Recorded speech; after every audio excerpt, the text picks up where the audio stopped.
Hello friends, welcome back to our channel Abhipanyas world. আজকে তোমাদের জন্য নিয়ে এসেছি ইন্টারনেটে বা ফেসবুকে ভাইরাল হওয়া একটা তেলের একটা ভীষণ ভালো একটা প্রসেস নিয়ে এসেছি, যেটা মাখলে চুল খুব ঘন কালো এবং ভীষণই সিল্কি হবে। আমি একবার ইউজ করেছি, ওটা ব্যবহার করে দেখো আমার চুলটা খুব সুন্দর হয়েছে। তা তোমাদের সামনে নিয়ে চলো দেখা যাক কীভাবে তৈরি করেছি আমি সেই তেলটা। প্রথমে একটা অ্যালোভেরার মোটা ডালকে বেছে নিলাম, সেটাকে এই ওপর দিকটা ছাড়িয়ে নেওয়া হচ্ছে। এবার এটাকে একটা পকেট সাইজে কেটে নিচ্ছি।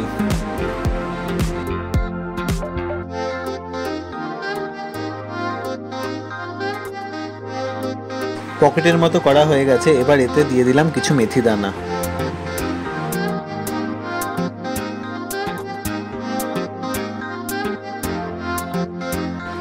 তারপর একটা সুতোর সাহায্যে এটাকে বেঁধে দেব 2 থেকে 3 দিন। 2-3 দিনের মধ্যে এর থেকে অঙ্কুর বের হবে। অ্যালোভেরার ডালটা বাঁধাটা একবার দেখে নাও কিভাবে বাঁধছে। খুব বেশি টাইট করে বাঁধবে না, তাহলে অ্যালোভেরার ডাল যেহেতু নরম হয় তাই কেটে পড়ে যেতে পারে। ডালটা বাঁধা হয়ে গেছে, এবার ওপরে একটা গিঁট দিয়ে দেওয়া হলো। 3 দিন পরে এসে দেখলাম ওখান থেকে ছোট ছোট অঙ্কুর বেরিয়েছে, তাই জন্য এবার ওই ডালটা আমরা কেটে নিচ্ছি। অ্যালোভেরার ডালটা কেটে নেওয়া হয়ে গেছে, দেখতে পাচ্ছ বেশ কিছু দানা থেকে অঙ্কুরও বেরিয়েছে। তেলটি তৈরি করার জন্য আমরা নিয়ে নিয়েছি কিছু পরিমাণ কারি পাতা, কিছু পরিমাণ নিম পাতা ও একটা মাঝারি সাইজের পেঁয়াজ ও একটা গোটা আমলকি। আর এর সাথে নিয়ে নিয়েছিলাম ঘানি থেকে আনা খাঁটি নারকেল তেল ও 1 চামচ পরিমাণ কালো জিরে। 200 ml নারকেল তেলের দাম পড়েছিল 120 টাকা।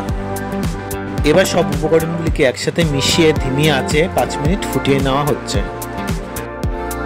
উপকরণটি রেডি হয়ে গেছে, এবার এটিকে আমরা গ্যাস থেকে নামিয়ে একটু ঠান্ডা করব।